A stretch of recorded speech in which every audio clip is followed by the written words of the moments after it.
क्या बिहार की शराबबंदी फ्लॉप हो गई है? कम से कम शराबबंदी तोड़ने के बढ़ रहे मामलों को देख करके तो यही पता लगता है। ये आंकड़े खुद बिहार सरकार के ही हैं। सवाल यह है कि शराबबंदी को लेकर इतने सख्त कानून बनने के बावजूद लाखों की संख्या में ऐसे मामले क्यों दर्ज हो रहे हैं? क्या लोगों को पुलिस का डर नहीं, या पुलिस शराबबंदी को कड़ाई से लागू नहीं करा पा रही है? जो आंकड़े हैं वो कुछ अलग तस्वीर बता रहे हैं। बिहार की अगर बात करें तो वहां पर 2016 में शराबबंदी को लागू किया गया था। इसे तोड़ने के खिलाफ दर्ज मामलों की बढ़ रही संख्या से अदालतें भी चिंतित हैं। सुप्रीम कोर्ट में दायर बिहार सरकार के हलफनामे के मुताबिक अप्रैल 2016 के बाद से अब तक 6,07,000 मामले दर्ज किए जा चुके हैं। इनमें 3,20,000 मामले तो केवल पिछले 1.5 साल में ही दर्ज किए गए हैं। सिर्फ 1,87,000 मामलों में ही ट्रायल पूरा हो पाया है। तो ये सारे आंकड़े इस बात की गवाही दे रहे हैं कि शराबबंदी में कहीं ना कहीं समस्या तो आ रही है। और शराबबंदी के बाद से जहरीली शराब पीकर मरने वालों के मामले भी लगातार बढ़े हैं।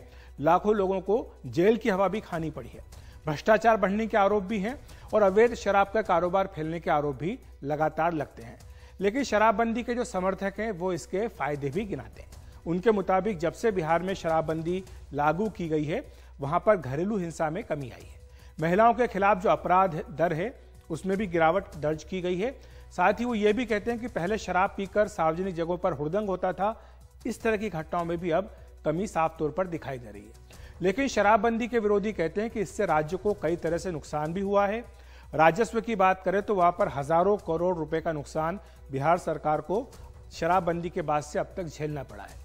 मद्य निषेध विभाग बनाया गया था, उस पर भी खर्च लगातार बढ़ रहा है क्योंकि वहां पर कर्मचारियों की नियुक्तियां इसके लिए ज्यादा की जा रही हैं। साथ ही अवैध शराब का धंधा भी बढ़ा है पूरे राज्य भर में। और इसी के साथ साथ संज्ञेय अपराध के मामले भी बढ़े हैं, जिसके चलते अदालतों का जो कामकाज है उस पर भी बोझ उनको बढ़ा है। तो शराबबंदी को लेकर सियासत भी चरम पर है। आइए सुन लेते हैं। 2015 में जब शराबबंदी का घोषणा किया उसके बाद तो अब होम डिलीवरी हो रहा है नीतीश जी के राज में। घर पे फोन करिए, आपके घर पे होम डिलीवरी हो जाए। यही है नीतीश कुमार का सुशासन। इसलिए बिहार में शराबबंदी नहीं हो रहा है। सरकार ने स्पेशल कोर्ट भी बनाया है और स्पेशल कोर्ट बना करके और यहाँ पर जितने लोगों उनका निष्पादन का और पिछले 1.5 साल में जब से स्पेशल कोर्ट बनाए गए हैं तब तक केस का निष्पादन त्वरित से शुरू हुआ है, लेकिन फिर भी जितना त्वरित से होना चाहिए उतना गति से नहीं हो पाया है। उसके लिए सरकार न्यायालय के साथ समन्वय बनाकर उसका प्रयास कर रही है। तो इसी पर चर्चा करने के लिए हमारे साथ दो खास मेहमान जोड़ रहे हैं। डॉक्टर विनोद शर्मा बिहार बीजेपी के प्रवक्ता हैं, डॉक्टर सुनील सिंह हैं जेडीयू के प्रवक्ता। आप दोनों का बहुत बहुत स्वागत है एनडीटीवी इंडिया पर। सबसे पहले डॉक्टर विनोद शर्मा आपके पास आना चाहूंगा। ये जो आंकड़े हैं खुद बिहार सरकार के हैं और हलफनामा देकर के दायर किए गए हैं। पिछले 1.5 साल में इतनी बड़ी संख्या में बढ़ोतरी हुई है इस तरह के मामलों में, ये क्या दिखाते हैं कि क्या शराबबंदी बिहार में काम कर रही है या नहीं कर रही है? देखिए अखिलेश जी, सच्चाई है कि बिहार में शराबबंदी पूरी तरह से विफल हो चुकी है। माननीय मुख्यमंत्री जी का ये प्रयास काफी सराहनीय रहा। हमने पूरा समर्थन दिया, हमने काफी सुझाव दिए, लेकिन माननीय मुख्यमंत्री जी की इच्छा शक्ति के अभाव में ये पूरी तरह से फ्लॉप हो गया है। अभी हमारे अध्यक्ष होम डिलीवरी की चर्चा कर रहे थे। अब पटना या बिहार में कहीं भी चाहेंगे तो शराब आपके यहाँ उपलब्ध हो जाता था।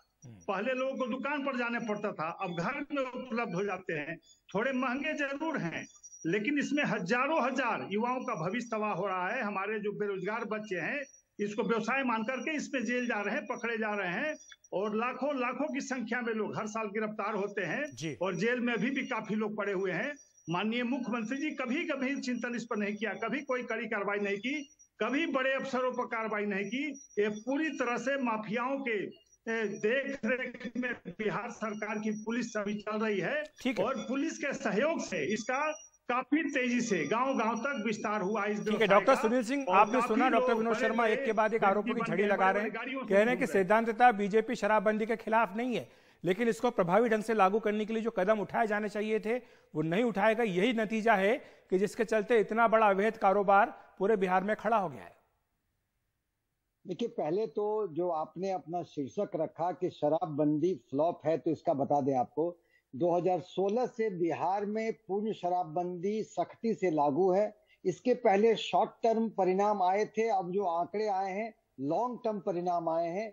लोगों का देखिए रोड ट्रैफिक एक्सीडेंट में कमी आई है, गैस्ट्रोइंटेस्टाइनल लीवर डिसऑर्डर में कमी आई है, मेंटल प्रॉब्लम में कमी आई है, और इकोनॉमिकली देखें तो फिजिकल, सोशल, इकोनॉमिकल, जहां सामाजिक तौर पे जो व्यक्ति घर में शराब पी के आता था और बीवी से मारपीट करता था, वो व्यक्ति बच्चों के लिए स्लेट और किताब कॉपी लेके आता है, अब पत्नी के लिए गजरा और लेकिन 1.5 साल में इतने मामले बढ़ना शराबबंदी तोड़ने के ये क्या दिखाते हैं? तो ये दिखाते हैं कि जमीन पर तो लागू नहीं हो पा रहा है, लोग तो मामले तो लगातार बढ़ रहे हैं। नहीं, ये दिखाता है कि किस मुस्तैदी से और किस हम लोग की मुस्तैदी से हम लोग शराबबंदी लागू किए हैं कि अगर कोई व्यक्ति कानून तोड़ना चाहता है तो वो उस पर कानून अपना काम करता है, ये दर्शाता है। क्योंकि पर यही कारण है डॉक्टर सिंह की अदालतें जो कह रही हैं कि इतना बोझ उनके ऊपर बढ़ रहा है, क्योंकि ये छोटी छोटी बातों को लेकर के वहां पर लोग आते हैं, लंबी कतारें लग रही हैं, अदालतों का बोझ। डॉक्टर शर्मा, आप क्या बोलेंगे इस पर? कहा कि माननीय मुख्यमंत्री जी के पास शिक्षा शक्ति का अभाव है, कभी भी बड़े पदाधिकारियों पर उन्होंने कोई कार्रवाई नहीं की। ये कानून केवल गरीब लोगों के लिए है। 95% लोग गरीब गिरफ्तार होते हैं, बड़े लोग कभी गिरफ्तार नहीं होते हैं। और निश्चित रूप से अभी देखिए, शादी ब्याह भी, होटल व्यवसाय रुक गया, टैक्सी व्यवसाय बिहार में रुक गया। बिहार को काफी घाटा हुआ है, क्योंकि जो इस शराब पसंद लोग हैं, शादी समारोह हो या कोई बड़ा फंक्शन हो, बगल में कलकत्ता चले जाते हैं, देवघर चले जाते हैं, रांची चले जाते हैं और अपना काम कर रहे हैं। और शराब की बिक्री बिहार में पहले से ज्यादा हो रही है। जब शराबबंदी नहीं थी, अभी आंकड़े जो आए हैं उससे ज्यादा बिहार शराब में पकड़े जा रहे हैं। आखिर कड़ाई हो रही है तो ट्रक के ट्रक शराब पटना और पटना के आसपास कैसे आ जाते हैं, इसका जवाब शायद डॉक्टर सिंह नहीं दे पाएंगे, क्योंकि सरकार जानती है कि कैसे हो रहा है खेल और इसमें कौन कौन लोग शामिल हैं। बड़े बड़े, लेकिन डॉक्टर सिंह, दूसरा मुद्दा जहरीली शराब का भी है। आपने ये देखा होगा कि 2016 के बाद से जब से शराबबंदी लागू हुई है, जहरीली शराब पी करके मरने वालों की संख्या भी बढ़ी है, इस तरह की घटनाएं भी बढ़ी हैं। देख, दोनों कारोबार नहीं, डॉक्टर सिंह से पूछा मैंने, डॉक्टर शर्मा, डॉक्टर सिंह से पूछा है। जी सुनील जी। जी, पहले डॉक्टर शर्मा जी या किन्हीं को बता दें जिनको लगता है कि शराबबंदी कानून नहीं लागू है, उन्हें हाथ कंगन को आरसी किया, मेलोडी खाओ, खुद जान जाओ, शराब पियो, फिर कौन सी कानून आपको धरपकड़ करता है वो आप देख लो, कहीं कुछ नहीं है। आप देखिए, आप उनको कानून तोड़ने पर मजबूर कर रहे हैं, उकसा रहे हैं उनको। नहीं तो कानून साहब जवाब दीजिए ना, आखिर ट्रक के ट्रक शराबा कैसे रहे बिहार में? प्रत्येक दिन ट्रक के ट्रक पकड़े जाते हैं, समाचार पत्रों में आते हैं, इसका जवाब है आपके पास? अगर शराब नहीं बिके रहा है तो शराबा क्यों रहे हैं? जवाब है कि शराब की बड़ी खेप जब मंत्रिमंडल में भाजपा का हमारा घटक दल था तो उनके मंत्री के घर में मिलता था। शराब की बड़ी खेप उनको भी हमने नहीं छोड़ा। अभी प्रत्येक दिन निकल रहा है, पटना में करोड़ों के शराब पकड़े जा रहे हैं, किस मंत्री के घर में थे? क्या मजाक कर रहे हैं आप? मजाक केवल कर रहे हैं। किसी के किराए के मकान में पकड़ा जाता है तो मंत्री, क्या मंत्री पर आपने कार्रवाई की? अगर गलत है तो किसने रोका मंत्री पर कार्रवाई करने से? आप सफेद झूठ बोल रहे हैं। शराब पकड़ी जाती थी। और शराब के मामले में क्या बोलेंगे, मैं तो एक ही चीज कहूंगा कि आप देख ले, मैं तो पेशे से चिकित्सक हूँ, रोड ट्रैफिक एक्सीडेंट में कितनी कमी आई है। जो शराब शादी विवाह नहीं, सही बात है डॉक्टर सिंह, इसमें कोई दो राय नहीं है कि फायदे भी हैं, नुकसान भी, दोनों चीजें हमने गिनाई हैं, दर्शकों को बताई हैं कि फायदा भी हुआ है।